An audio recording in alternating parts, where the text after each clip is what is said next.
Brings us to Zach, SC Dog 864. Favorite Mike Leach quote, if you can think of it. I mean, it's got to be, it's got to be getting under a shade tree with your fat girlfriend.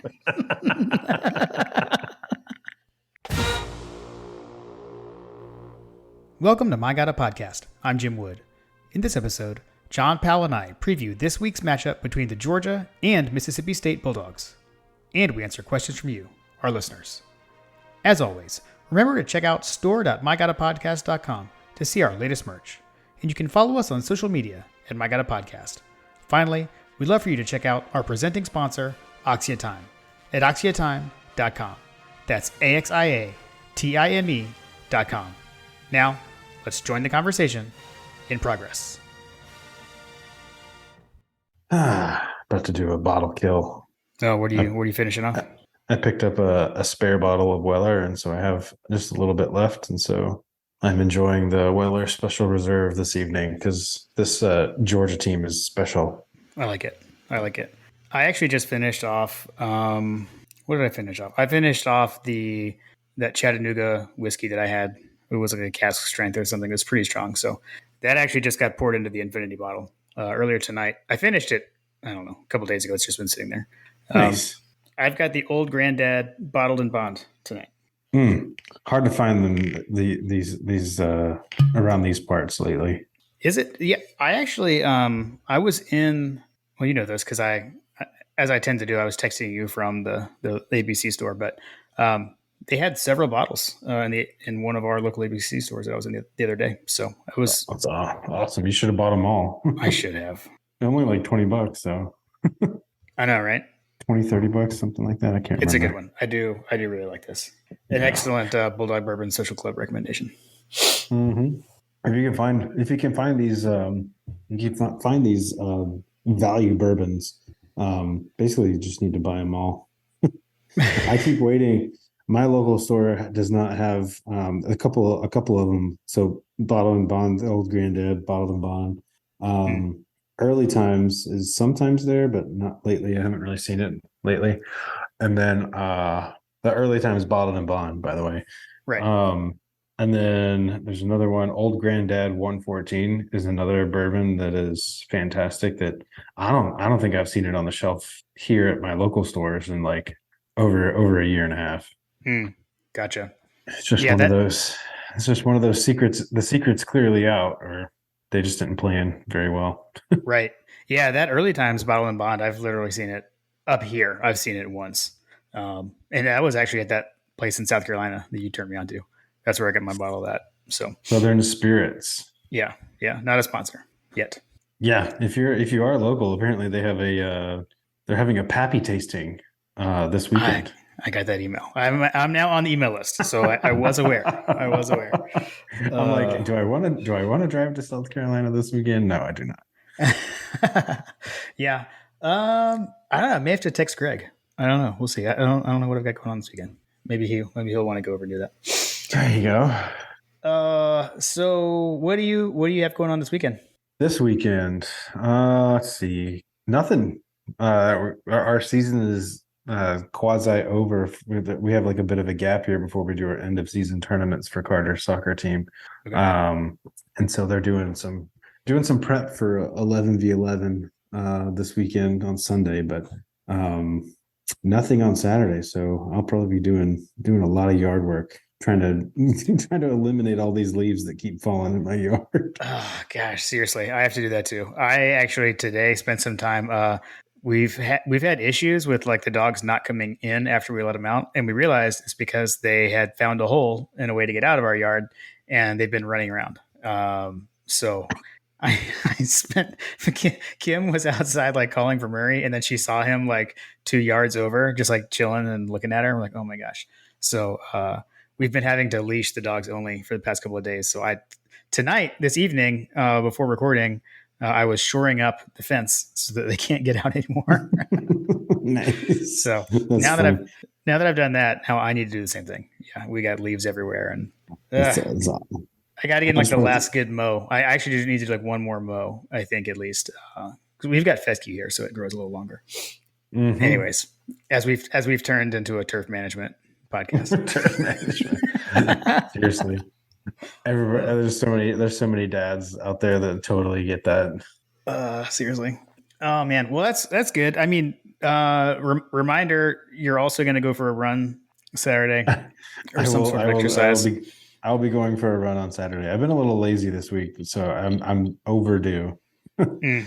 Yeah, yeah. Yeah, I was lazy. I picked back up stuff yesterday. But I was trying to catch up on some sleep after the weekend, and I feel like my voice has pretty much recovered. There you go. For the most part. So that's good. Feeling better. Feeling better.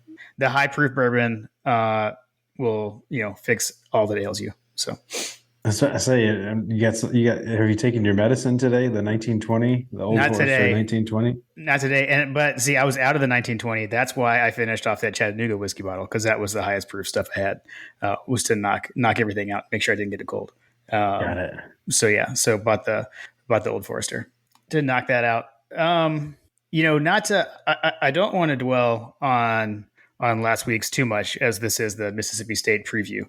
However, the our now like favorite fan base, I guess, or whatever, or least favorite, whatever, jokingly. Uh, they have like set new levels for mental gymnastics this week. Yes, yes. What is going on? The mental ninjutsu is strong with that crew. I love these takes that are coming in. Like, I think my favorite is that the game would have been closer if it hadn't rained. I think that's my number one favorite. And then like well, you kicked our butt less bad than you kicked Oregon's butt, so therefore, etc. And it kind of goes from there. It's been fun to watch. It's been fun to watch it unfold on Twitter. An interesting bunch, I suppose. Yeah, it's just a further reminder that I wish that these guys would just get creamed into oblivion every single week from now on. Yeah. Yeah. And, actually, while we're on that, why don't we go ahead and talk about this before, or why don't we bump up one topic a little sooner around the CFP? So we are recording on Wednesday night. We had originally planned to record Monday, opted to delay in the week, but now we have the college football playoff rankings. So like, shocker to no one, Georgia moved up to number 1. You've got Ohio State 2, Michigan 3, TCU 4, Tennessee 5, Oregon 6. So, I think the one thing I had mentioned last time was, or I think I mentioned this, maybe I just texted it, but my only downside of like the weather and us kind of having to pull back is I feel like we could have run the score up and kind of buried them. And we didn't get to because of the weather, right? We just didn't want to risk turning the ball over, et cetera. So they are still kind of hanging around at number 5. I'd say Tennessee isn't. I mean, I would say they're not eliminated from the playoff yet, although I think it would take them a lot of help. I think the Tennessee fan sees, oh, we're right behind TCU. If they lose, we bump up, and they might immediately. But there's a lot of things that could happen. They could get jumped by Oregon or USC as a one-loss Pac-12 champ, et cetera. So there's a long ways to go, and the rankings right now, I don't think they matter so much because I feel like the committee kind of makes it up week to week. So, yeah, it's another week, man. It's just another week. Yep. All right. Let's just get through. Let's just get through this. Get through this unscathed. Put some points on the board. Leave no doubt, and just pack it in for the second half. That's what I'm looking for, man. Okay. Nice. Fair enough. Well, why don't we move on to the matchup? So kickoff is on Saturday night at 7 p.m. Eastern, although I believe that is 6 p.m. local time, right? They're Central time. It is at Davis Wade Stadium in Starkville, Mississippi. Our Dogs come in at 9-0 and 6-0 in the SEC. Mississippi State comes in at 6-3, 3-3 in the SEC. The last time we played these guys in the COVID year was the 25th meeting all time between the two schools. We've played them, I think, since like 1914 or something like that, but only played them 25 times. So this will be the 26th meeting. Georgia is 19-6 against these guys all time. Mississippi State comes in not ranked. As we talked about, Georgia is now number 1 in everything. College football playoff poll, AP poll, and the coaches poll. It is on ESPN proper. And we've got Sean McDonough on the play-by-play, Todd Blackledge as the analyst, and Molly McGrath as the sideline reporter. So I think a pretty good crew. I like that crew calling the game. I cannot understate it more. I love Todd Blackledge. I wish that we could get Brad Nessler and Todd Blackledge every single week. Was it like, am I making it up? Weren't they together before, like in the past, before Nessler came to CBS? Right. Right. Okay. Yeah. I feel like they were. I also feel like that Todd Blackledge was also quite often paired up with Ron Franklin as well from back in the day. Yeah. Which was also a fantastic pairing. Right. Weren't they on the, I think they had the Britney Spears call together. Right. I think. Let's see. Right. I don't know why I was bringing it up. Why are we talking about Britney Spears? Yeah, exactly.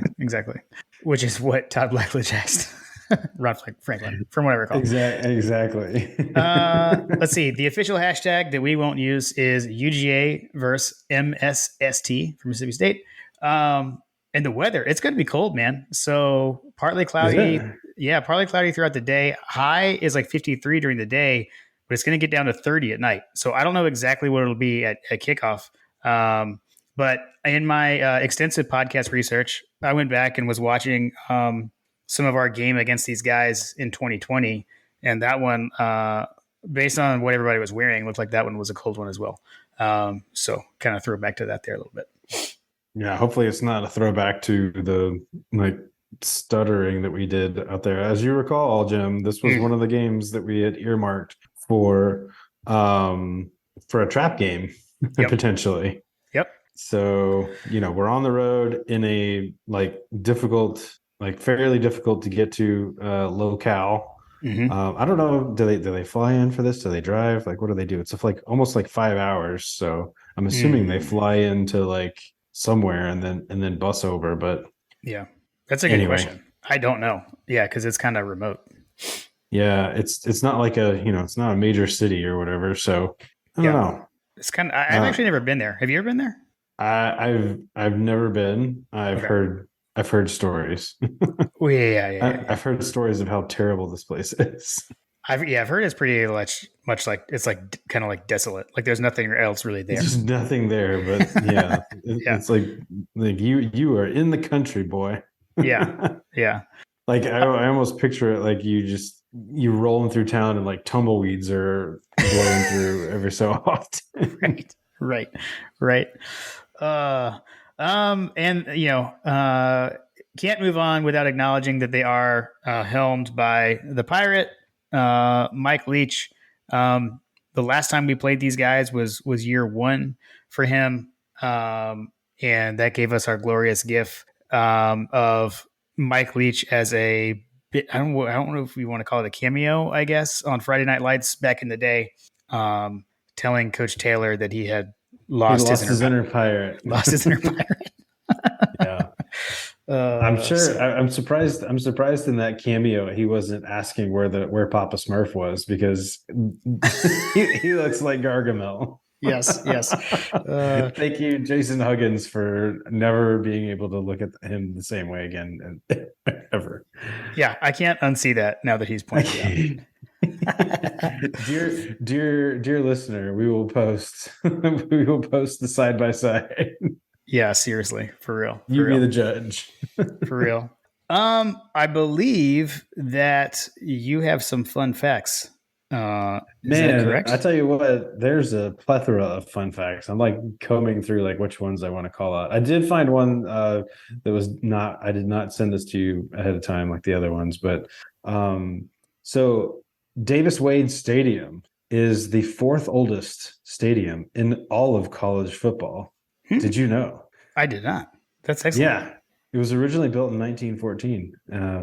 It's the fourth oldest behind Penn's Franklin Field, Harvard Stadium, and Bobby Dodd Stadium. Yeah. The fourth oldest stadium in the country. Nice. That's a good one. Yeah, that's I just came across that. Nice. You mentioned Davis Wade, and I was like, oh, yeah, who is that? Nice, And nice. I still hadn't gotten to who that was, but the stadium that he is named after is apparently old. Okay, okay. Oh, Nice. apparently Davis Wade was a co-founder of Aflac. Oh, okay. Hmm. Little Georgia connection there, but Okay. apparently he's a big supporter of Mississippi State. Okay. Nice. Let's see here. Cowbells. So we all know that they're like known for the cowbells. No one really knows like when this kind of started, but apparently it started in like the 30s or something like that and just kind of stuck. I like to think that it's probably associated with one of these fun facts that they list on their website that the university produces nearly 370,000 gallons of milk and 9,000 gallons of ice cream and 300,000 pounds of cheese that's sold on campus. Interesting. I guess they have a Interesting. creamery. Like, I guess UGA has a creamery. I don't know how that stacks up to UGA's creamery, but apparently they have, they're known for cows and stuff. So Yeah. I'll go with it. Is it free ice cream at Georgia for undergrads from the creamery, or is it just very highly discounted? I can't remember because there's like an ice cream shop on campus that like the students run from that I creamery. know I never went. I believe that as I recall, I believe that it's like steeply discounted for Yeah, students. that sounds right. I didn't go either, which I'm like super upset about because I love ice cream. Yeah, seriously. Like, why did it? What was I doing? Like, why? Yeah, how do we not know about these things? I knew about it. I just didn't go. Why didn't you tell me? I know, seriously. My question is, do you have a fun fact about why they are allowed to ring the cowbells, even though like no one else can have an artificial noisemaker? Because I have questions. It's fine if you don't have an So answer, but I just still think that's weird. in my research, I believe that they basically it was banned. It was banned. Oh, where was that? Where was that? Where was the cowbell one? There was a cowbell one because they actually went into explaining this thing. Where would it go? Cowbells. All right, here we go. Cowbells. So it was banned by the SEC in 1974. But basically they figured out ways to circumvent or just disregard the rule. Okay. And I get like basically they just didn't care. It's kind of like you're not supposed to bring booze into Sanford Stadium, but somehow you're able to bring like Right. handles of booze. I'm pretty sure friend of the show, Miserable in Minnesota, is quite known for having handles of Jack Daniels in the stadium. Okay. from Fair enough. from Fair my enough. from my recollections. Fair enough. But yeah, I think that it was so they amended the rule in 2010, but I guess the amendment basically allows fans to bring them and play them at the game on the condition that once the ball is snapped and until the conclusion of the play at hand, which we all know is also not being followed. So Yeah, I'm sure it's not. I'm sure it's not. Well, nice, man. Nice. Those are some good. Those are some good fun facts. Like it. I have some other ones. I have Oh some my other gosh. ones too. Oh my I gosh. know, More. right? I do. I have some other ones. Where was the other one that I wanted to say? Did you know, Jim, that Texas A&M is not the first Aggies in the SEC? Might the first Aggies be Mississippi State? That is correct. They were originally known as like Mississippi A&M, and they were known Okay. as the Aggies until they changed names. I think it changed to like Mississippi State College or something like that, and like then they just Right. changed Right. it to university. So, and they have only been the Bulldogs since the mid '60s. So prior to that, they were just the Aggies, and then I can't remember what the other ones were, but they've only been the Bulldogs. They've only been the Bizarro Bulldogs since the '60s. Man, yeah, that's really recent. Okay. Interesting. Yeah, that was my takeaway as well. Was like, wow, that's very recent. The other thing, I like that they changed actual mascots, unlike Auburn, and just like keeps adding to it. Sorry, continue. just keep layering it on. One last fun fact, and then I'll move on. Thank you for the university and Saturday Down South because they have tons of fun facts about Mississippi State, apparently. But the last one that I thought was interesting: the Bulldogs are one of 10 founding members of the SEC, which was formed in the '30s as well. They are still in the midst of a 73 season SEC title drought. Their first and only conference championship was 1941. Wow. Okay. Wow. Yeah. Wow. So I'm not sure. I'm not sure where that checks out in terms of like the record for the SEC, but it has to rank up there, right? Yeah, seriously, seriously. Nice, coming strong with the fun facts this week, John. I like it. I like it. Yeah, yeah. I try. Well, uh, last minute googling for the win this week.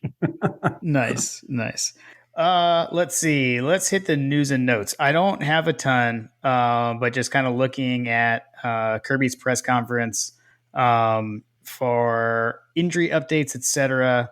You know, Robert Beal was out in the game late against Tennessee, Robert Beal. and it sounds like he just had a stinger. So he said he had a stinger. Kirby said that he feels good about him being able to play, so that's good. Didn't use the word hopeful. Is that a medical term? Stinger? Stinger? It actually is. Yeah, like get a Is stinger it? in your shoulder. Or yeah, Okay. yeah, I've heard that before. And then AD Mitchell and Amarius Mims both got the hopeful kiss of death on Monday. Kirby had some additional time on Tuesday, and he listed several. Like he went into more detail about a bunch of guys. I don't have everything written down, but I know like McIntosh got mentioned again because he has like a deep thigh contusion again or something like he's had before. I guess he keeps re-aggravating it or something. But basically, like, who did I say? Kenny McIntosh is what I meant to say. Oh, okay. Yeah. I was about to say, did you say AD Mitchell? Sorry. Yes. I think I did. Yes. McIntosh. Okay. And like Kirby rattled off this like long list of players, and he was like, you know, hopeful to get all of them back. And like a lot of them actually made sense, but he had like AD Mitchell like in the same sentence. And he was like, well, AD isn't practicing, but you know, I was like, what? It's like everyone else is like actually like practicing everything. So I don't know. You never know what to make of Kirby and his injury remarks, but that's all I got for the news and notes from Kirby's media availability this week. Mm-hmm. Mm-hmm. Mm-hmm. All right. Man, why don't can we just like take a pause and just like dwell on the fact that we've been able to score and dominate games offensively without one of our best wide receivers? Yeah, seriously. No, that is true. That's amazing. It is. And I mean, and how about like for the second year in a row, right? I mean, we did this last year, no Pickens, all regular season, and we're basically doing it this year. I mean, we had AD Mitchell for the first game. Really, I mean, that's it. You know? Yeah. Yeah. So I mean, he played what, like 5 snaps, I think, against Samford before he got injured. So yeah, pretty crazy, pretty crazy. And I mean, and he was like our guy that we talked about, right? And you were looking for a big breakout year for him. I think we all were, and we saw it in game 1. So yeah, I don't know. Would love to get him back. Let's see. Let's just move into the game. Let's talk about the game. Let's just move right into it, Jim. Let's do it. Let's do it. So, what to look for when Georgia has the ball? I got some stuff on Mississippi State, a few players, and just kind of like where they lie. So, they do play a bit of a different defense. So they play a 3-3-5 alignment. It's the same defense they played in 2020. So they got the same coordinator that was here back then. I know like Leach had brought their coordinator in because he was someone that he had respected when he had played against them when he was at I think like New Mexico State years ago, and was kind of enamored by that defense. And it's very similar to what Jolie Dunn, his defense that he ran at Mississippi State back like when we were in school. But they're 9th in the SEC in points per game allowed. They are 6th in the SEC in yards allowed per game. And just a couple of guys to call out. Nathaniel Watson, he's number 14 as a linebacker. And then Jet Johnson, number 44, another linebacker. They are tied for 3rd in the SEC in tackles with 78. Fun fact, our Vanderbilt guy is still number 1 in the SEC in tackles, John. And I know when we talked about that, you were like, well, maybe they just have to tackle a lot because opposing teams are running a lot of plays. So I don't know, maybe similar scenario here with these two guys. I did find this interesting. So they do have the leading interceptor in the SEC. So Emmanuel Forbes, he's a cornerback, number 13. He leads the SEC with 5 picks on the season. Interesting. Yeah. 5 picks. Well, hopefully Stetson can stay away from him. Right. I mean, based on what I've seen, like we may not need it, but we'll get to that in a second. Sure. So like for me, this just kind of feels like I did go back and I don't know. I kind of almost wish I didn't because I went back and rewatched some of the 2020 game against these guys. Which reminder, that was JT Daniels' first start for Georgia. That was the JT Daniels coming out party, as I It recall. was. It was. So there was a lot of JT Daniels and Jermaine Burton. It's very weird to watch that. Um, I'll say too, just like in general, and this actually goes for both sides of the ball. Like, man, we're a lot better football team now than we were in 2020. It was shocking uh, watching that team play as opposed to now. It's we have improved significantly on both sides of the ball. So that was pretty interesting to me. Right, But right, right, right. I do remember like we had a hard time getting going in that game, right? And on both sides, I think the offense was like kind of clicking, and then it would stall out. So I don't know how much of that was related to the different kind of defense that they're playing, et cetera, or again we were breaking in a brand new quarterback. So Mm-hmm. I mean, I think it's all just comes down to I feel like this game is really it's more about us in our mindset, and I mean like we talked about with this game as the potential trap game. I mean, I think originally we were kind of looking at that as like a look ahead type thing because I think we were all thinking back then that Kentucky was going to be better and that Kentucky game could be for the East kind of thing, and that's kind of out the window. Um, but now it's more like in the opposite direction, right? Like you don't want to have a hangover after that huge emotional high of last week, right? So Right. what does Kirby have in store to keep the 18 to 22 year olds focused this week against I mean a frankly overmatched opponent? And I don't think anyone would disagree with that talent wise. Based on the predicted scores and the percentages, all the things, I would say that that's accurate. Yeah. I know you had mentioned something in a text, and I'm curious if there's anything that was behind it about just like I think you were thinking that we were going to kind of the something along the lines that you thought we were going to run all over these guys. Yeah, I mean, I think that that kind of looks like it could be potential, especially given the fact that so their passing defense is kind of, I mean, statistically, it's closer to Missouri than anything else. And as we, frankly, as I'm looking at these stats, like, Kentucky may be the best passing defense that we play in the regular season thus Okay. far. But anyway, as far as Mississippi State, they're ranked number 38th in the country in terms of in terms of passing defense. Like you said, Sure. they have a defensive back that leads the SEC in interceptions, so that probably bears out. So Josh over on Dog Stats over on Dog Central, he had posted some numbers about this defense, which made it look like that their defensive success rate against the rush was like 20 something percent, Hmm. which is not good. I think it was like 28% or something like that. Got it. But the rushing success rate is not good, and that does not match up well against our boys. If they find it's kind of like a dog with a bone, right? Like I'm sure that Monken's tendency is to pass. I mean, if you look at the stats, our yards per game is Mhm. heavily skewed to the passing game. So Yeah. that said, if we're poking and prodding around, and if Kirby's wanting to protect the ball and just grind out a win, and get out of there with as little effort as possible, I'm sure that he would gladly take it. So, yeah, I Yeah. mean, they're ranked number 74 in the country in terms of rushing defense, and in rushing yards given up per game. So, Hmm. I think they're averaging, was it 150 yards, Did they which I give up on the believe ground? yeah, they're giving up 150 yards on average on the ground. So I Okay. think if I remember correctly, we're like 100 and what are our stats? Like 180 something. Oh, what are the stats? Where'd they go? I had them, and now I lost them. Do you have the stats up? uh, Georgia rushing per game. Yeah, I don't. team. Here we go. I just need to click one more click over.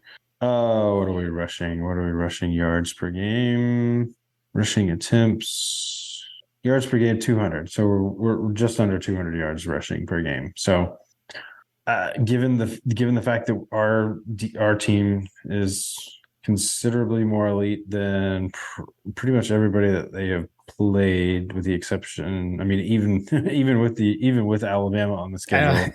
I was about to say, it's like, do you have to caveat that anymore? Yeah. I don't know. I don't know. Uh, We're the best offense and the best defense that they're going to play all season long, yeah. and I expect the score is going to bear that out. Okay. And like I said, I think that we can run on. I think that we can run the ball on these guys based on Josh's success rate, which I've been looking. At the beginning of the season, I was really fixated on this like net yards per play, which at this point I'm still kind of looking at it like what is our net yards per play? Because a long time ago, the senator had these stats that he was posting about all the people that have won the national championship. This was prior to us, summiting that mountain. Um, Right. we were statistically under the net yards per play threshold for what a championship team looks like basically every year that we thought that we might have a chance or whatever. Right. And the last several years, that's not been the case. We're still tracking, we're still trending above that threshold to be a national championship team, and I think that passes the eye test as Yeah. well. Yeah. So I'm not so much looking at net yards per play or like yards per play as a metric, just making sure that we're above that threshold still, and we are. And so as you move beyond that, looking at predictors, like to me, like the bigger predictors thus far this season have been pretty centered around success rate and explosiveness. So we've been incredibly efficient. Last year was incredibly efficient. This year, I feel like is even more efficient. If I haven't looked at the comparisons year over year, like with the latest game or anything like that, but like Josh's metrics are phenomenal in terms of success rate, and our success rate versus teams that are not good at defending the run is going to be pretty good. Yeah. Yeah. Okay. Yeah, that makes sense. That answers what I was trying to get at. That was a long-winded way of saying that I think that we're going to be able to run on these boys. Yeah. Yeah. And I mean, as you failed to tell, your new friend Stacey Searles after the game, I mean, his boys are doing really well. And I think I like, should have told him. Like I said, he was with recruits, and I was literally in passing. Like I think I had passed him, and I was like, "Should I say anything? Should I say anything? Should I say anything?" And it's all good. finally, in a bit of a drunken stupor, I was like, "Hey, Stacey, So go good. Dogs!" So I should good. have said, "I'm sorry, I criticized the out of your offensive line." Sorry, Carter. Sorry, Carter. Sorry, Carter. I will say there was I forget who posted it, and I sent you a tweet today. It was like multiple pictures of like the pocket that Stetson had against Tennessee. And I know we were kind of texting back and forth about it a little bit, but like, Mm-hmm. like in general, like, even if you go back to like the Oregon game, right, where we had AD Mitchell and the offense was so explosive, like the pocket was was great. Stetson had all day in that game. I think the question back then was still more like the run blocking and could we open the big holes, etc. And that has also gotten better, frankly, since your rant, John. So I'm kind of like crediting you for that, for putting that out I into the ether. So we just want to see that continue. So yeah, no, uh, I'm with you. And I mean, as an old man, I like to see us run the ball, anyways. So I've got no problem with that. you like the old man football? Yeah, I mean, yeah, I've always said, I feel like man ball was always a misnomer because like we don't have a fullback, and like I feel like man ball would have to have a fullback, but I digress because In I've order to I've let that ship sail. in order to effectively man ball, you have to have a fullback. Is that how it works? That's what I think, but maybe that's just me. I want to bring back the Oh fullback. man, I know I'm alone. Although, you can always shift Brock Bowers right into like an H back or whatever, I or was heck, about to Darnell say, haven't Washington. haven't haven't we thrown Brock in there? Yeah, I mean Brock could be a tailback. I mean, whatever. I could go on a thing there. Right. But yeah, I am Well, curious to well, see. I don't take full credit on that. I mean, Okay, basically, I feel like that we spoke about it, and it's like, man, I just feel like we're not running the ball very good. And right, right. Graham And Graham like put all of my like feelings into actual data on like the blocks, the blocking schemes. I don't know Right. if he's actually like revisited that because I don't think that they like completely abandoned the run fits or the schemes that they were talking about Yeah. Yeah. that Yeah. were problematic. But I do believe that they're doing much better at the things that they're good at. Yeah, I think so. I don't think Graham's in it this week. He's been out of commission. So, Graham, we hope you get well soon. Yes, yes, yes. Prayers for the Dog Central squad. Right. Yeah. We're dropping like flies across the board. I know. I feel like we're like the only ones that aren't sick right now. Jim, knock on your Knock on head. wood. Knock on wood. I Knock knocked on on my wood. head. Knocked on my head. Knocked on my head. Sorry. Sorry. The only other thing I was going to say was just like in the receiver rotation and everything. Still curious to see what's going to go on there. Curious to see if we see any more Dom Blaylock this week. So that's one thing I'll be watching for. Be curious to see Don Blaylock. Be curious to like, man. At some point, Kyrus is going to have a breakout game, right? Like, even if it's like the national championship game, I'd be fine with it. I love it. Yeah, no, I agree. I'm with you. He had a long touchdown reception against these guys back in 2020. So, um, yeah, never doubt Come Kyrus. on, Kyrus. Never doubt him. Never doubt him. Let's see. Before we move on to the defense, I just want to take a moment to remind everyone that season 3 of My God podcast is presented by Oxia Time. If you want to commemorate the Dogs national championship in style, you've got to check out their Georgia national championship timepieces. And now there's a new watch that's been added to the collection. The Georgia national champions Alethea 2 is the first women's watch in the collection. It comes with both the stainless steel herringbone mesh strap and a white alligator leather strap. So, John, like if you're a Gator hater and you want to have the Georgia National Championship watch, this is the watch for you. Additionally, complimentary custom engraving is included in your purchase. So always remember that. You can put that, it goes on the bottom of the watch. So you'll know it's yours and have a special message there for yourself. So also a reminder, exclusively for our listeners, you can get 10% off these timepieces by using the code MyGottaPodcast at checkout. So be sure to go check them out. Oxia Time at oxiatime.com. That's AXIATIME.com. It's just beautiful. What a perfect gift, man. Just throw your Gator hater strap on and roll out. Let's go. Love it. Love it. So ladies, if you've been wanting one and felt like they didn't, they were too big and bulky for you, this is out there. And gentlemen, perfect Christmas gift for the lady. So be sure to go check those out at oxiatime.com. All right, John, let's talk about the defense, or what to look for when Mississippi State has the ball. So as we know, the Pirate, loves to run the air raid. He comes from that air raid tree. This is all part of that coaching staff that Kirby was on back at Valdosta State back in the day. It's kind of where all this stuff was born. And moved on to Kentucky and has since moved on and kind of had its variances since. They are led by their quarterback, Will Rogers.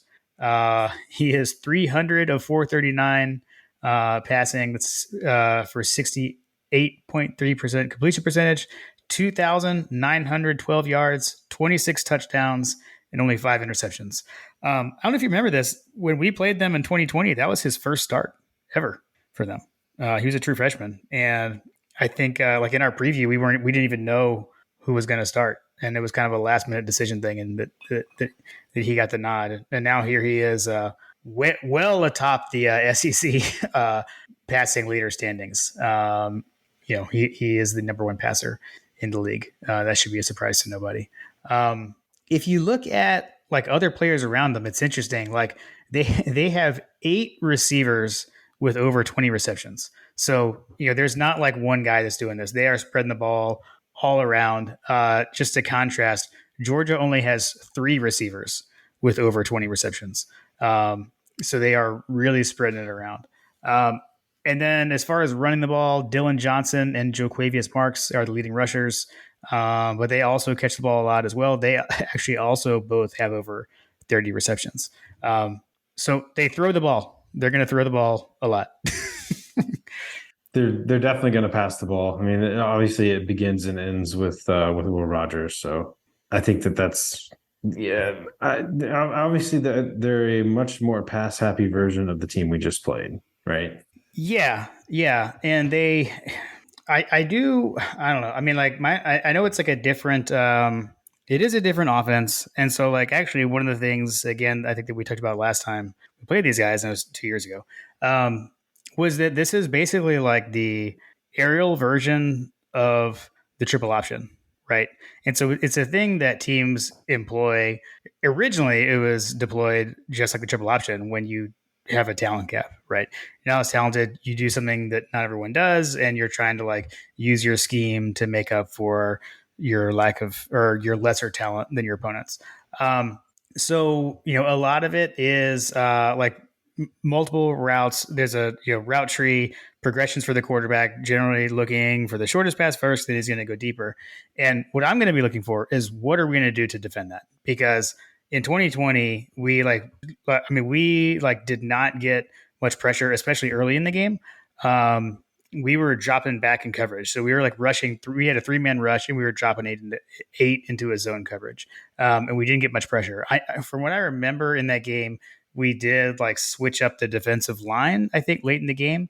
Another thing, actually, like Jordan Davis was out that game. We were missing Jordan Davis. We were missing LeCount, I guess, was already out for the season at that point, but we are missing some key guys. So what I want to see is what have we learned since then, right? So that was the first time we had faced that offense, and I mean we struggled with it, right? And like in similar, like the first time under Kirby Smart that we faced a triple option under Paul Johnson at Georgia Tech in 2016 didn't go so well, right? We lost to him.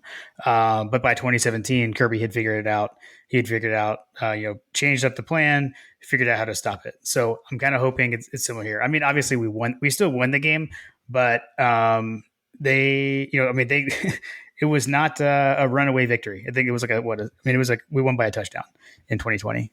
Again, weird year, but I'm looking to see what this staff can do against this offense, having seen it once before already.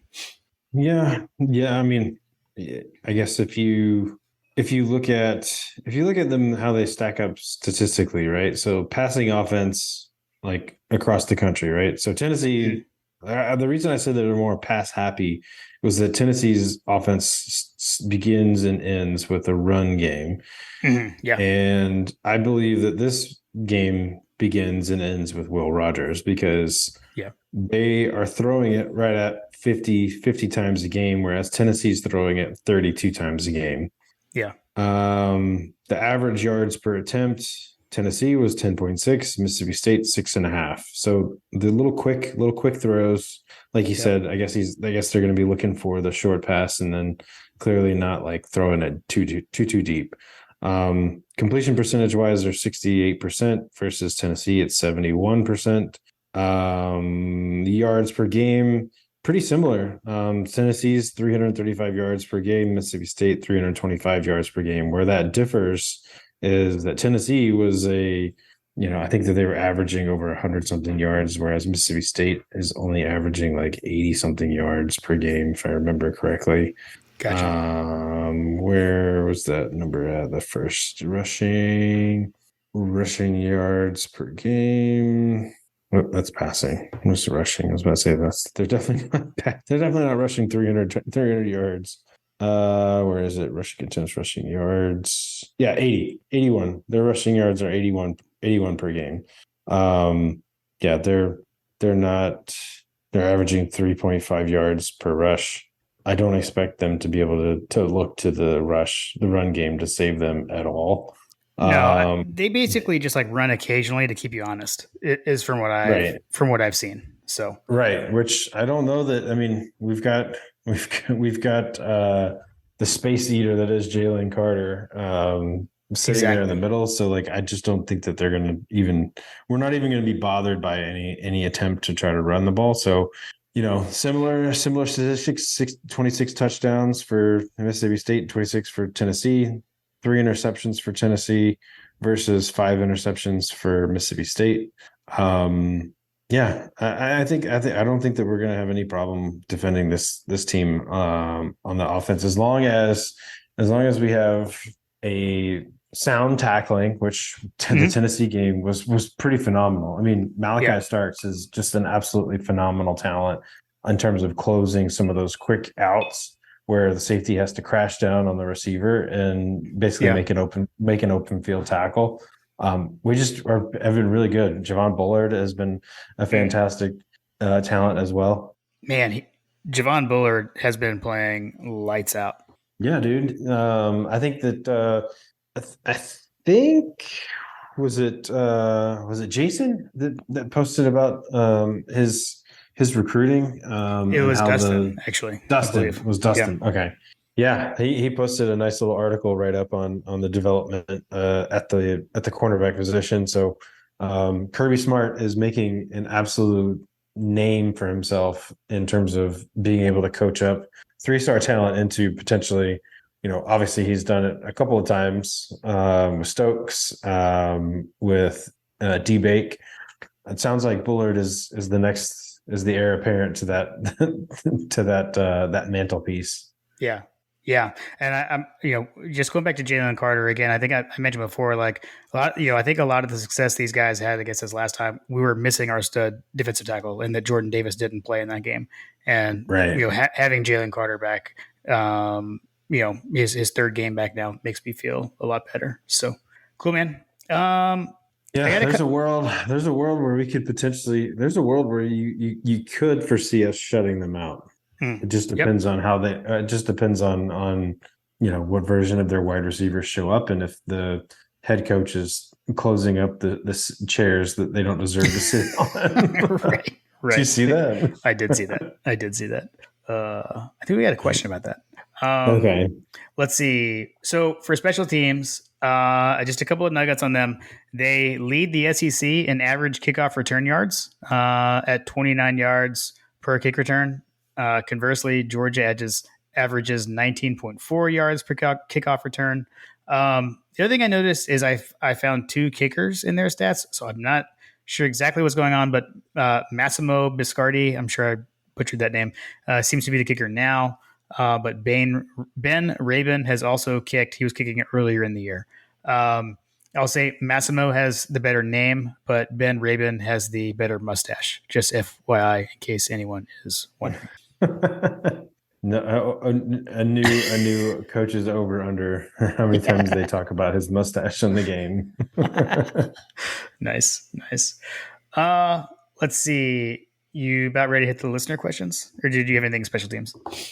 I don't, although Mr. Thorson, Mm, appreciate you and your efforts. I think I mm. saw him tweet out that if anybody had Stetson Bennett's number to call him, so he can call him to thank him for letting him punt. I did see that. That was awesome. And we got to call out um, the new nickname that we saw for him on Twitter, the Boomin' Onion. I love The that. Boom and Onion. I imagine uh, that's one of the nicknames that, like, if you ask him about it, he'll probably hate it. I'm sure he would. I'm sure he probably That's wouldn't like even he wouldn't that's even like get an it. that's like an F3. That's like an F3 name. Like if you showed up to F3 and you're an Australian kicker, they'd call you the Boom and Onion. Nice, nice. I like it. I like I need to come up with what your F3 name would be, Jim, even though you haven't posted. it. Sorry, my bad. Too early for me. In fairness, I've been sparse this season with Carter Soccer, so My name would be like I'm still sleeping or something. I don't know. That's all I got. All right. Well, before we head to the listener questions, I just want to remind everyone that this podcast is powered by Zencaster. So Zencaster is an all-in-one podcast recording solution. So they'll record your audio. They can record up to 4K video.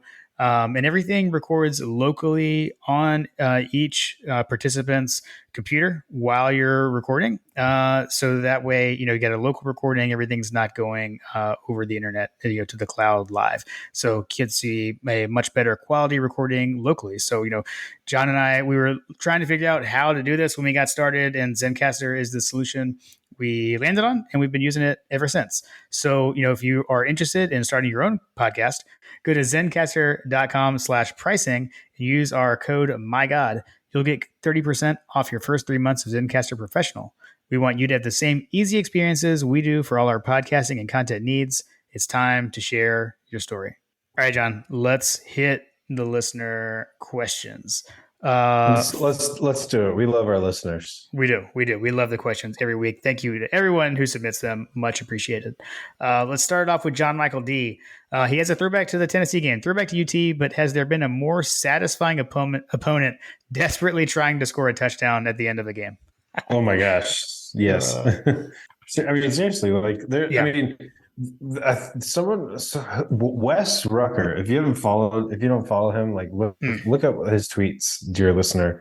This man is a verified beat writer for Tennessee, and he has been doing nothing but making excuses and talking about how Tennessee was still in this game when they were literally down 27-6. Yeah. Making statements like, if he scores this, if he scores that, look at him, like Hyatt breaking away from the defender here. If he hits that, he's gone, and like completely ignoring like some of the things that Georgia was doing that could have equally have been said. Like, yeah, I just if there's 11 minutes left in the game and you're down 27-6, bro, you got your beat. I'm sorry. Like, just move on. Yep. Sorry, Carter. Yeah, sorry, Carter. Yeah, and that was like that was like key of those mental gymnastics that I was talking about. So yeah, I agreed. It was quite nice, quite satisfying, and the fact that they're talking like that now makes it even more yummy, as a certain coach would say. I'll say it's delicious. Absolutely. Actually, my next thing kind of ties in with this next one, because one more thing, Aaron King said, "Has Georgia now started a new college football loudest fans war? I wouldn't be surprised if other fan bases try to beat the decibel record now, because apparently we set the decibel record." I'm still. Is this verified, or are we talking like exactly? That's my question. We're throwing a graphic. We're going to throw a graphic up that says 150 decibels, bro. Yeah, well, I could totally see South Carolina throwing up some crap like that.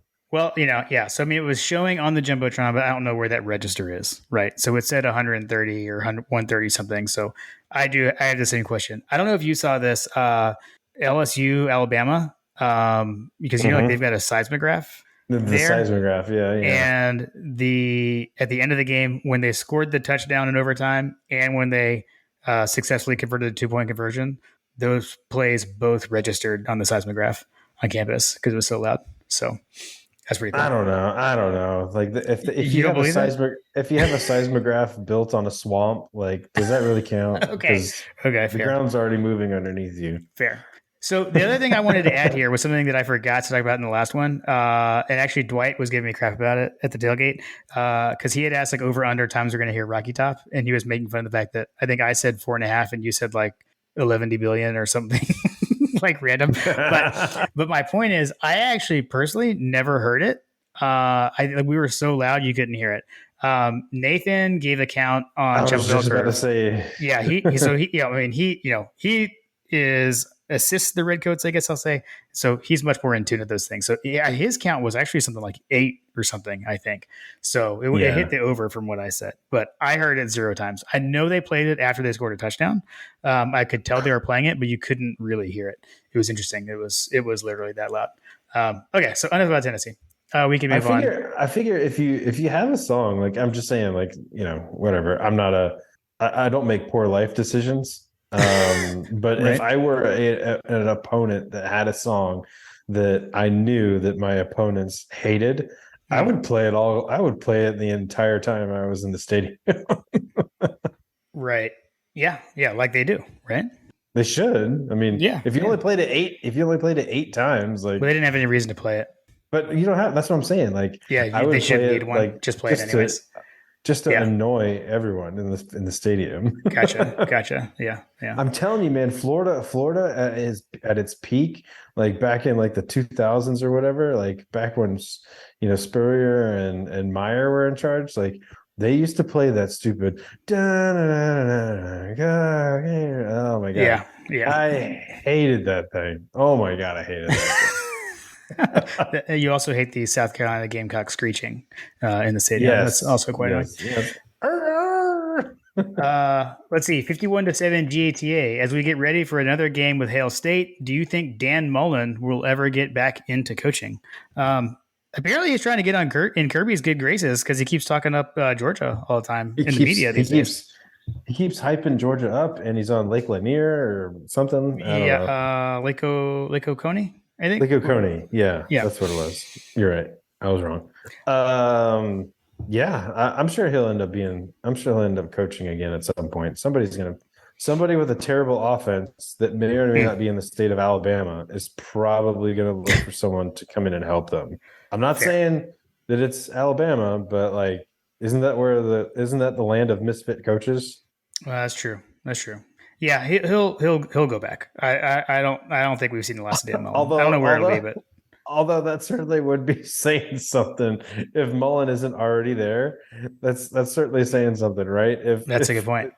like even for Coach Saban, Dan Mullen is a bridge too far, and that's saying something because Butch Jones had been there. True, true.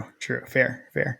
Um, let's see. Joey Weiss. What did Alabama do on defense to limit their being Mississippi State's passing success, and how can Georgia get similar results? So, I mean, not to. I know we're not so much like the film analysis guys, but I will say this: like, if you look at that game and you look at the stats, I'm not sure.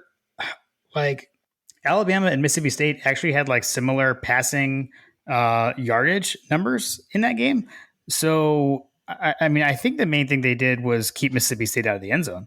Like, they basically deployed like a bend but don't break type thing. Keep them in front of you and don't let them get past you, from what I can see. I think like Bryce Young and and Will Rogers actually had like similar passing numbers in that game, from what I can remember. Alabama just had a lot more points. So basically, they just kept them out of the end zone. So I don't know. I mean, I think, like I said before earlier, I'm curious to see what we do. I don't feel like we'll do exactly the same as last year, whatever, 2 years ago in 2020, where we're just rushing three and dropping eight. I suspect we'll be bringing some more diverse pressure this time as opposed to last time. Yeah, I think that what's interesting to me about that game is just the way in which they got out, the way that they got out ahead. I mean, it was so Alabama had the ball. They punted after their first series, but after that, this was the scoring drives that Alabama had. They went 6 plays, and scored a touchdown. 6 plays, was 85 yards. Then they had another scoring drive, 3 plays, 78 yards, bang, 14-0. Then Mississippi State decided to go for it on fourth down and ended up turning the ball over. Mm. And then Alabama runs 4 plays and scores a touchdown. So Yeah, like yeah. in a matter of like, at that point there was, what was the time on this touchdown? When was it? I mean, they were up 24-0 or 21-0, and the game had barely started basically. So Yeah. So I mean, I basically, do think that it's a bend but don't break situation, because yeah, Alabama had the quick stride offense, which has got to be largely through the air. But Mississippi, by comparison, they ran 13 plays, 15 plays, yeah. like, Long drives, but no points to show for it. exactly. Yep, yep, yep. Agreed. Let's see. This one just a bit of a shout out. So Andy Coleman, your guy, Ran T Dog, said he just bought the fam 5 tickets for Starkville. Couldn't find a hotel within an hour's drive. Going to stay in Tuscaloosa. And I saw some replies. Sound like, I guess that's pretty normal, because as we discussed earlier, there's nothing in Starkville apparently. I mean, that's still crazy to me, because that's still like an Yeah, hour. That's still like an hour and a half drive from yeah, Tuscaloosa to Mississippi State, so, or yeah, Starkville or whatever. yep.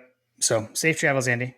Yeah, Andy, have fun. Enjoy it. It's gonna be a cold one. Hopefully Sarah brought her hopefully Sarah brings her jacket. Nice. Let's see. Bubby Dean. Is it within SEC rules to smack a redneck shaking a cowbell in your face? I think that you should absolutely smack them with a peach bottle of Crown Royal. Oh, nice, nice, nice, nice, nice. Bubby, That's a very but specific. shout out to Bubby. That's a very specific answer. I can't beat that one for Bobby. All right, Lamar, our guy, Lamar Lovelace. How many fat girlfriends do the MSU players have? All right, do you know what this is about? Are you familiar with this? Yes, I do.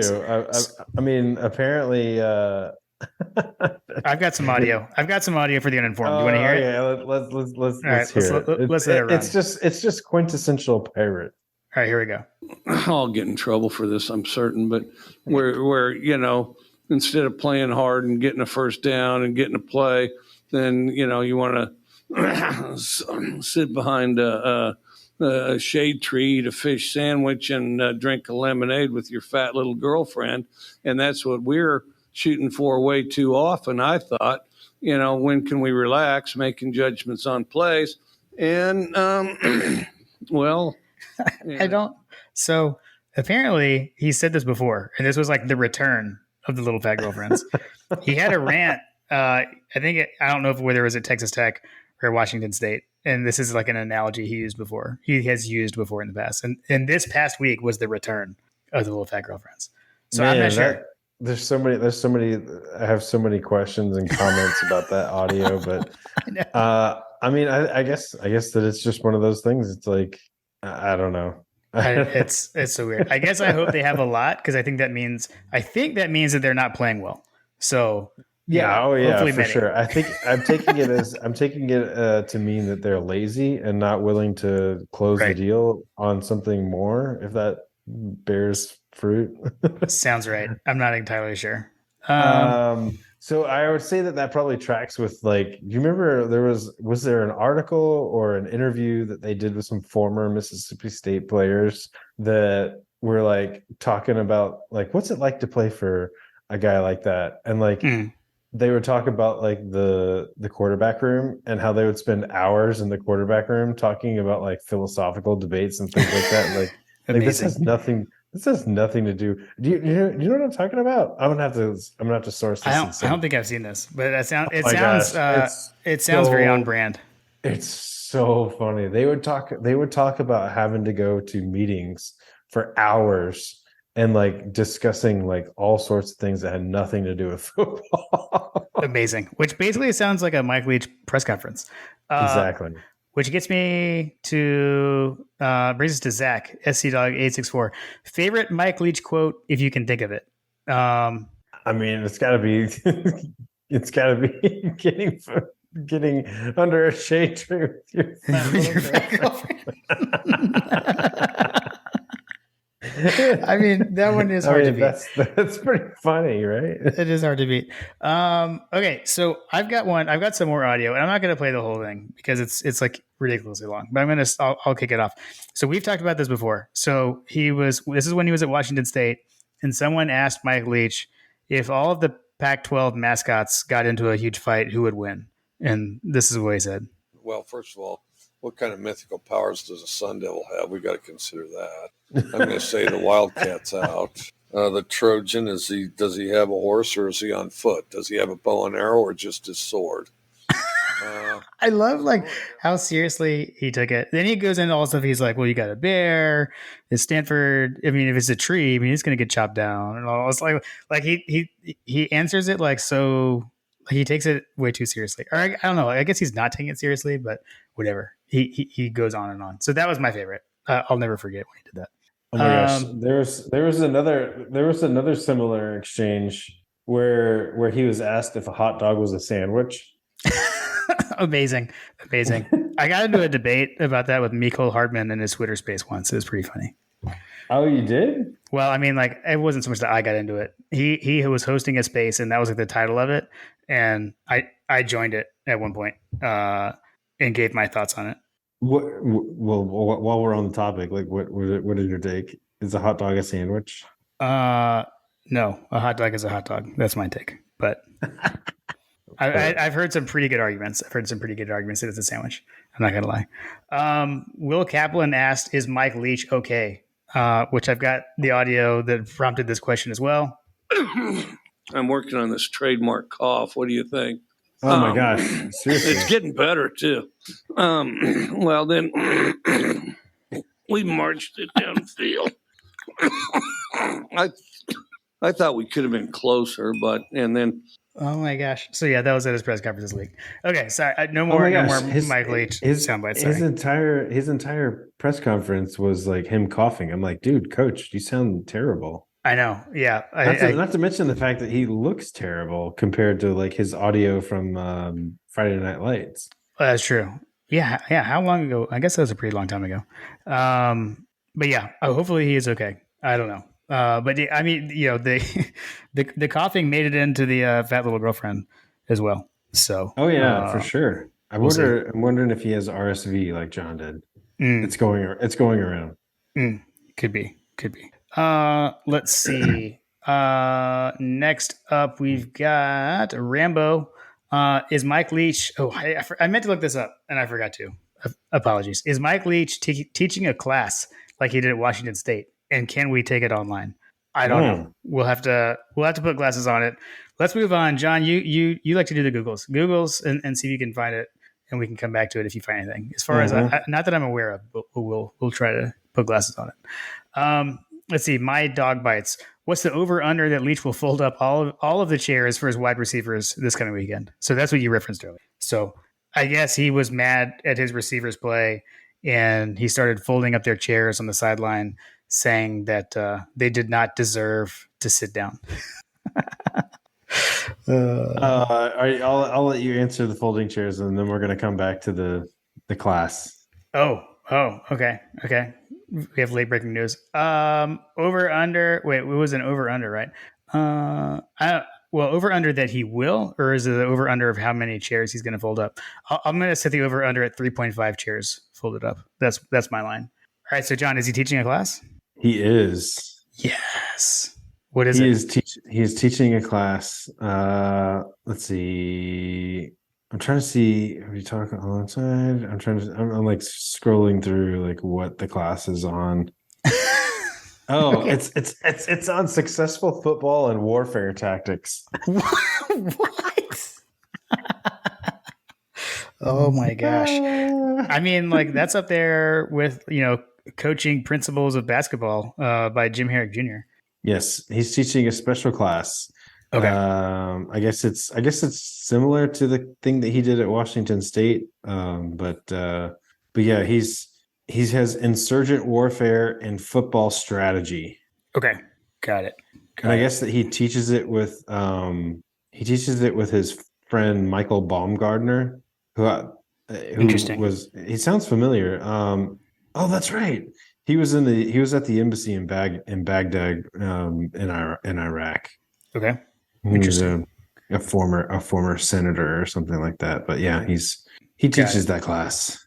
Okay. I don't know if it's online. Okay. Yeah. Well, we don't know that, but at least you got the first answer. Good stuff. Good research on the fly. Yes. All right. This next one, I think we actually talked about it. It's just that we solicited questions before our review dropped. So our buddy Chris, British Bulldog, said, please provide your Raising Cane's review in full. So I think we did that. I'll just add something that we didn't see in the podcast, but you did drop on Twitter. Nice video of Carter, who gave Raising Cane's 10 out of 10. Yeah, I think he was caught up in the moment because I definitely think that they're not 10 my out of 10. favorite. I would say 10 out of 10 for me. Okay, I would say I enjoyed it more than Zaxby's, but I'm not going to put it up there with Guthrie's. But that might just be nostalgia talking. So I think we have to have him again to know for sure. I'm gonna say that the Zaxby's chicken fingers are more closely to what I remembered Guthrie's chicken fingers being. Okay. Yeah, I think that's. Okay. I also think that we didn't do it justice because we were eating it kind of on the fly. I did have a fresh one. I did have one fresh one. I did have it with some sauce, but I do think that there are other sauces that you could potentially throw in there that would make it much better. That's true. I think we need to go back and have it just as more of a meal.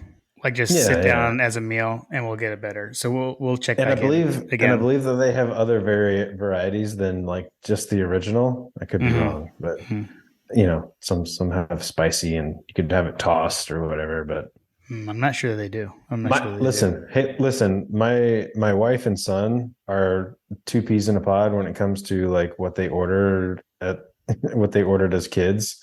Yeah. Carter is a chicken connoisseur, so he does say that it's a 10 out of 10, but I still question that. Let Carter speak for himself, John. Okay. Yeah. All right. He's caught up. He's caught up in the British Bulldog pressure. Right. Well, that's fair. It's a lot of pressure. It's a lot of pressure. Let's see. Chad Jarvis. Any chance we come out flat after how hyped we were last weekend?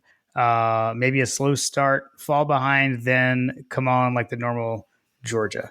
I guess I kind of talked about that earlier. Just saying, like, that there was a huge emotional game last week. What I'm was kinda, it? Was it though? dude? Are you kidding me? I mean, it was an emotional win in terms of like everybody was like super stoked that we won at the end, but like we were in control of that game, man. That doesn't like, mean they're not hyped up for the game. That's totally different. Like you go watch that video, John. Go rewatch the hype video or the review or whatever you call it, the highlight video that the school released. All right, And those guys and all the if the you're speeches talk about earning juiced our up. earning our respect. No, I'm talking about at kickoff, right? Because this is, are we going to come out flat or are we going to be hyped? We were so hyped for that game. I got you. It's hard to replicate that. That's my point. Okay. Yeah. No, I agree. I agree. Yeah. So having said that, though, I do feel like, night road game under the lights, right? I think that gives you some hype. That's a good point. We're gonna be like under the daylight savings lights, right? I think it was who was it? No, it was Kyle, my buddy that drove. That was at the game with us. On the ride back, we were talking about how the people that live like in the central time zone, when the sun starts going down and it's like it's dark at like 4 o'clock. Yeah. For those people that are kind of on the border or whatever, but like it's gonna be cold. It's gonna be darker than we're used to because we're used to playing these like 3:30. Like we haven't played very many night games, right? Like yeah, I mean, Missouri, right? That was in that game, right? Am I remembering that wrong? I think that was. So yeah, agreed. I'm just happy that we get a night game where I can maybe just throw a fire outside and watch the game outside and not have to worry about the sun beating down on my TV. Right. Yeah. Agreed for sure. Okay. Actually, this one, I think I meant to group these two together. So Georgia chimed in with, is this night game Struggle City like the Mizzou game? Hey, Mizzou was a night game. Plus a hangover of Tennessee, or did the team learn from Mizzou game and handle things early to take the crowd out by the half? So again, I would love to think that they did learn from that Missouri game. I think in general, my thing is this, right? Like, we just need the Georgia team that showed up to show up, right? Like when Georgia shows up, like we know they can be, no one's beating them. It's a lot of it, they're kids and it's the mentality. So we'll see. Yeah, I mean, I would say that all the elements are certainly there to have it be a struggle bus game, but I've determined that this team, as long as we don't turn the ball over, as long as Stetson doesn't throw interceptions, we don't fumble, we don't muff kicks, as long as we don't lose the turnover battle, like we're gonna blow through everybody. Yeah, knock on wood, John. As my sister says, you can't bring these things up. That's just a joke. Okay. I mean, I'm serious. Like I know. You're right. If we don't turn the ball over, we're gonna beat the ever living crap out of literally everyone on our schedule, with the exception of maybe Ohio State, and we'll get to that one at some point, I'm sure. Sure. Let's see. Fletcher Proctor. Georgia is clearly top dog in the SEC. See what I did there? That's Fletcher's. See what I did there. What can we change Mississippi State's mascot to so that there isn't infringement? Bucks. He said the state animal is the white-tailed deer. The catfish. Mississippi State leads the U.S. in its production. And then he said also, I hate Ron Polk. So Ron Polk he was a Georgia baseball coach actually when I was there, but he had come from Mississippi State. He left us and went back there. So agreed, Fletcher. Not a fan. I don't know. What was it before? I know they've only been Bulldogs since the 60s. I don't think we said what it was before then. I don't know. Before then, it was the Aggies, I believe. Oh, that's right, the Aggies. Yeah. Hey, we could do that, and then we make Texas A&M go back to the Big 12 because I want to contract. Exactly. Wait, hold on. What's the question? What can we change their mascot to? We're the Bulldogs. They need to be We're something changing else. their mascot too. What else could they be? How about the cows? Since they There we have the cowbells. There we go. It makes too much sense. Cattle. There we go. Can we say cattle, plural? The Mississippi State cattle. Mississippi State Bulls. I don't know. Okay, yeah. Or I like that. I like that too. And then that also causes infringement with Texas when they come, and then they can fight that out. So I'm good with yes. that. All right, Hug Dog, Jason Huggins. One, we already talked about this. Ever notice how Mike Leach looks like Gargamel from the Smurfs? So, Oh my I think- gosh, the guy looks just like Gargamel. I It's mean, so no, ridiculous. neither of us had ever noticed it before, Jason. But now, like I said earlier, we cannot unsee it. So amazing factoid. There is a whole swath of people in the population of Georgia fandom that have no idea what the hell we're talking about.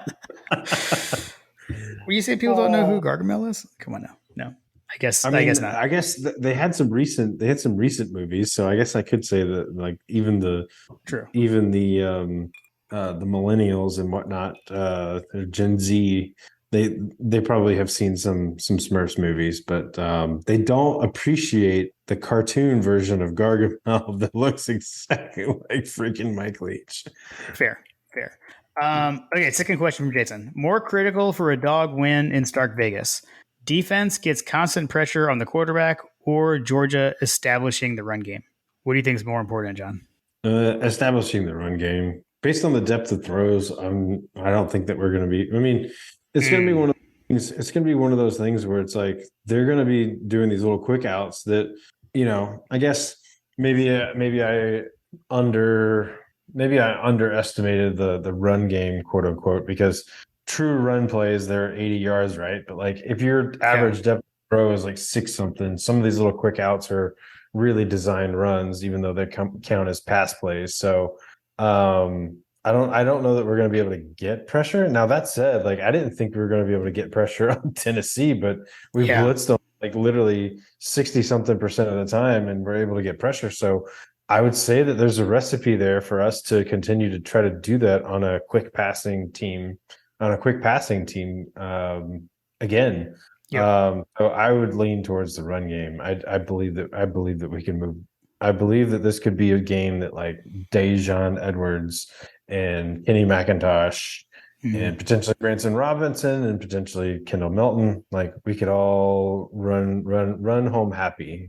Nice. I like that. I like that answer. I think that's the right answer. I will just give the agree. All right, John, it is time. It is time.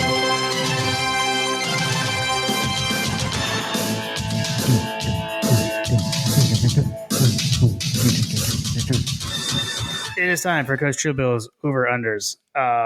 Reminder, you are still in the lead. We had a push last week between the two of us, so you were able to maintain your lead. Starting with the offense. Suck it, Jim. Suck it. Starting with the offense. Over-under Georgia. Oh, wait, sorry.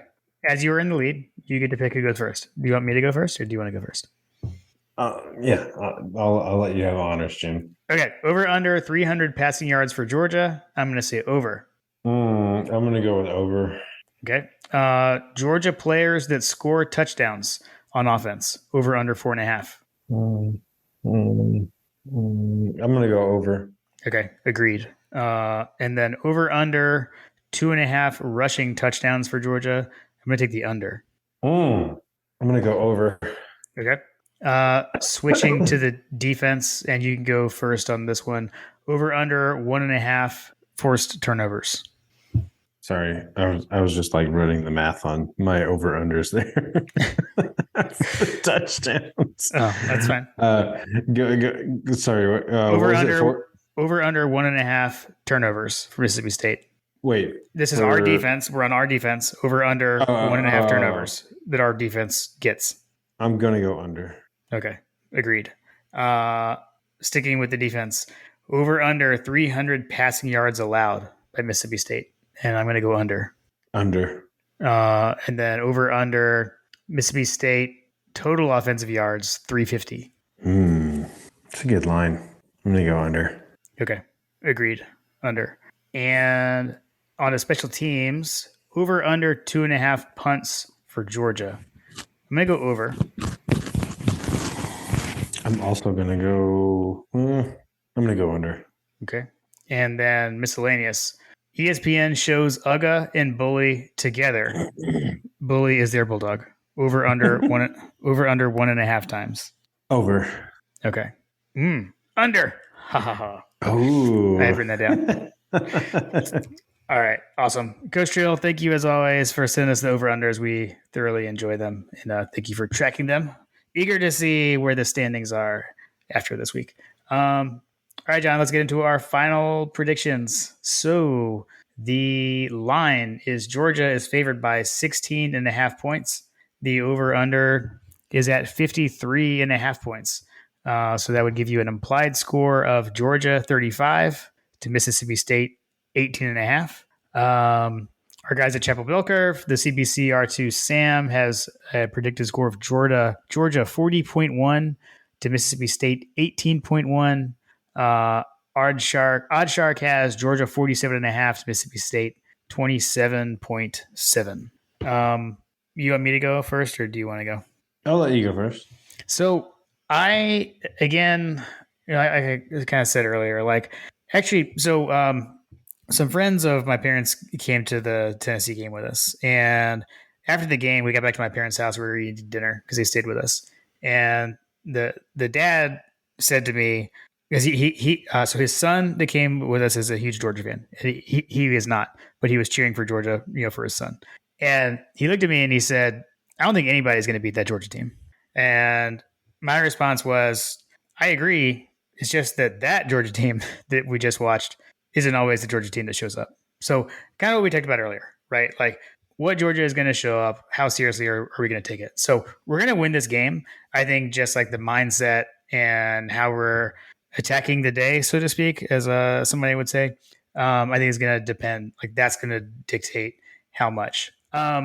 So what I did again is I went back and once again looked at what our defense is, like how we are impacting the average score, right, of our opponents.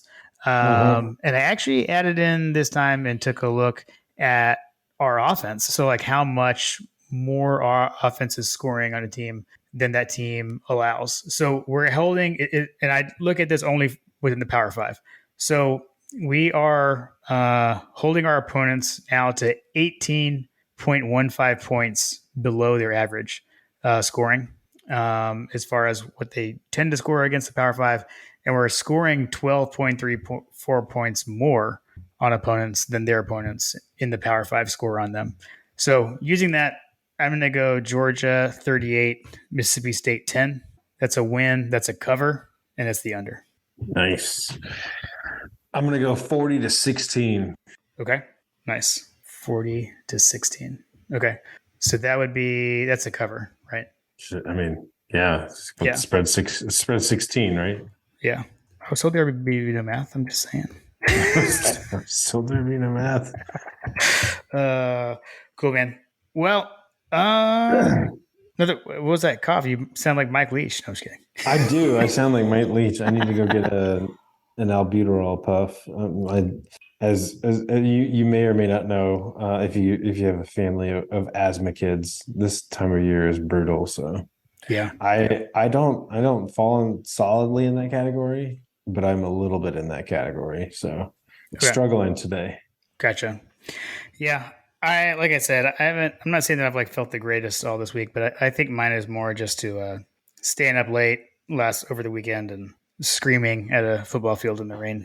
So being surrounded by loud, obnoxious, drunk Georgia fans. Yeah, right. Yeah, exactly. What's on the menu? What's on the menu at the Woodhouse this weekend? Are you cooking wings? Like, what are we doing? Yeah, good question. I actually don't know because so much like you, we don't have anything going on this weekend either. Like we've had all kinds of stuff going on. Like both kids have had theater things and through multiple places and everything. So we're going to be super low this weekend.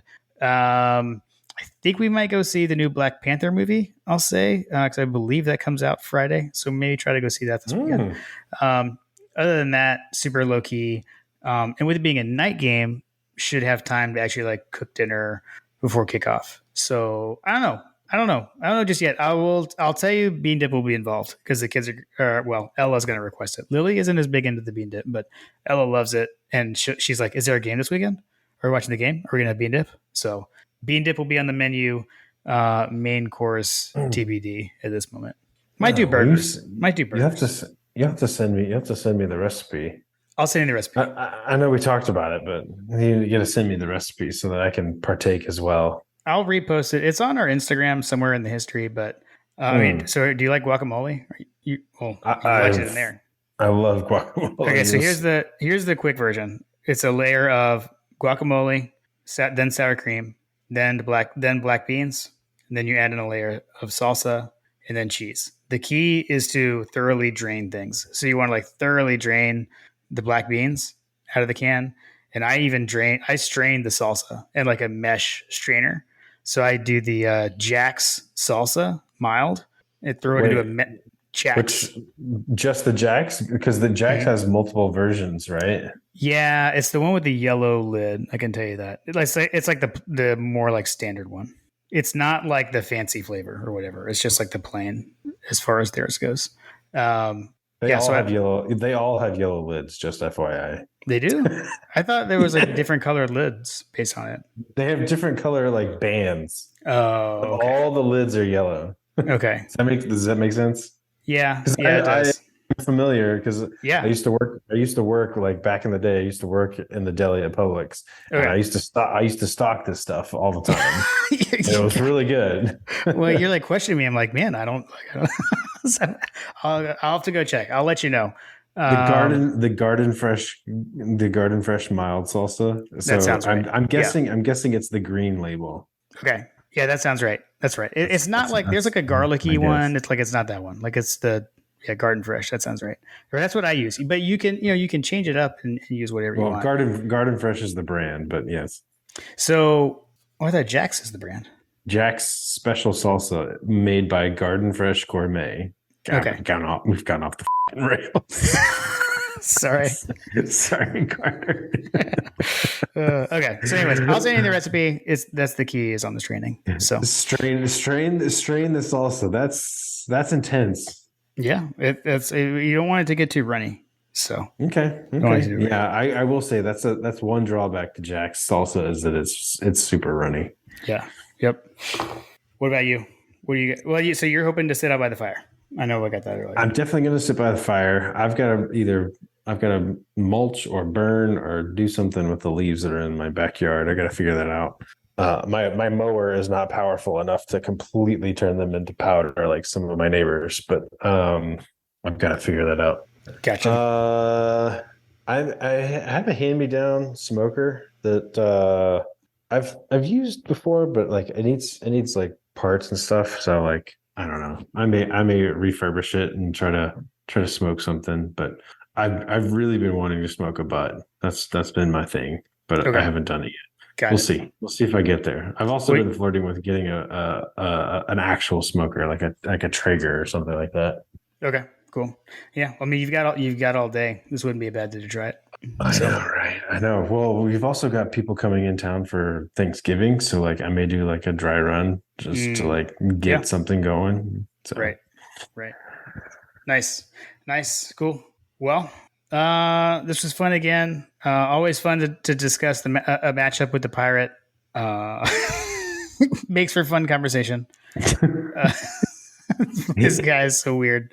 It's entertaining to say the least. We should all treasure the gift that is Mike Leach because I have a feeling that he's probably not going to be around for very long, but much longer.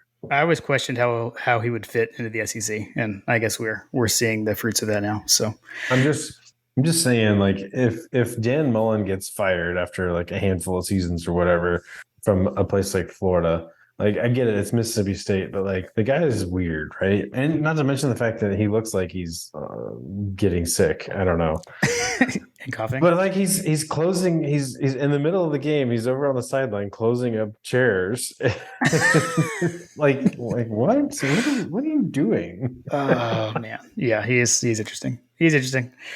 All right, man. Well, fun as always, and I know we'll be talking on Saturday and texting throughout the game, and looking forward to it under the lights. And I guess we'll hear the cowbells. Hopefully we can quiet them down.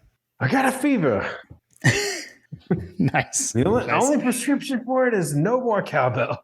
I like how you modified it. Nice modification. Yeah. All right, man. We'll see you. Go Dogs. Go Dogs.